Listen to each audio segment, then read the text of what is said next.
যেটা আমরা বাইরে থেকে আনি ওইটাই অ্যাভেলেবেল আছে, আমরা যেটা উৎপাদন করি সেটা আমরা নাই। তাহলে এটার উত্তরটা আপনার কাছে, আমার কাছে, সবার কাছে আছে, সরকারের কাছে কেন নাই? সরকার কেন উদ্যোগ নেয় না? আমি সকাল 6টায় আসছি এখানে, এখন পর্যন্ত আছি অপেক্ষায়, অকটেনের অপেক্ষায়। যে অকটেন আমাদের দেশে 75%ই আমরা উৎপাদন করি, বাকি 25% বাইরে থেকে ইম্পোর্ট করি। তো এই 75%ই আমাদেরকে দেখ। কিছু অসাধু ব্যবসায়ী স্টক করে তেল বেশি দামে বিক্রি করার জন্য, মুনাফা করার জন্য তেল স্টক করে মার্কেটে ছাড়তেছে না। এই ক্ষেত্রে সরকারের দৃষ্টি আকর্ষণ করছি।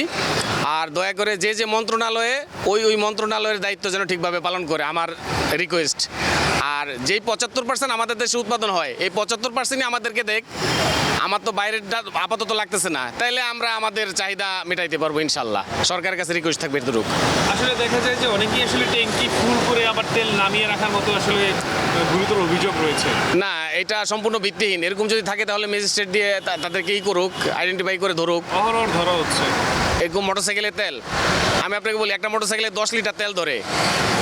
একটা লোক হয়তো এরকম হতে পারে 2% কেস, যে একটু ভালো মনে করেন 2 মাস চলার জন্য আমি 10-20 লিটার তেল স্টক করে রাখলাম। বাট 10-20 হাজার লিটার তেল স্টক করে যে রাখে না ডিপো বা এরকম ফিলিং স্টেশনগুলা, এটার কোনো গ্যারান্টি আপনি দিতে পারবেন?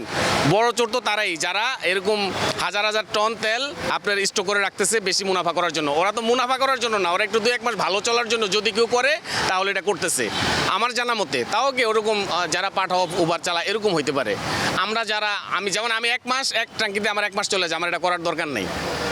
সো আসলে পেট্রোল অকটেন তো আমার দেশে আসলে যেটি বলেন 75%, ডিজেল তো আসলে আমরা বাইরে থেকে আনি। জি, এই পাম্পে আসলে ডিজেল কি দেখে অ্যাভেলেবেল আছে ডিজেল। যেটা আমরা বাইরে থেকে আনি ওইটাই অ্যাভেলেবেল আছে, আমরা যেটা উৎপাদন করি সেটা আমরা নাই। তাহলে এটার উত্তরটা আপনার কাছে, আমার কাছে, সবার কাছে আছে, সরকারের কাছে কেন নাই? সরকার কেন উদ্যোগ নেয় না?